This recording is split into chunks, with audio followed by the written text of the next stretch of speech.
चलो बे, काम खत्म हो गया तुम्हारा। सब्जी लाकर अपनी अपनी मजदूरी ले लो। ये ले अपने 510 रुपए, और ये ले तू भी 510 रुपए ले। ओए, ये क्या करा तूने? ये 10 रुपए अलग क्यों रखे? मालिक ये 10 रुपए तो मैं रोज अपने हज को जाने के लिए रखता हूँ। अबे 10-10 रुपए जमा करके तो हज को जाएगा? हमें देख हमारा इतना बड़ा काम चल गया, हमारा हज को लगा सके। 10-10 रुपए जोड़ के हज को जाएंगे। ये ले अपने पैसे।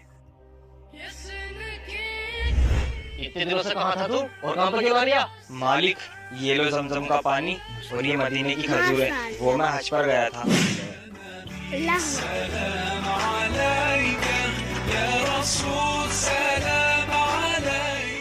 अबे तू 10-10 रुपए जोड़ के सच में चले गया? जी मालिक इंसान के पास चाहे कितनी भी धन दौलत क्यों ना हो, लेकिन हज पर वही जाता है जिसे अल्लाह बुलाता है।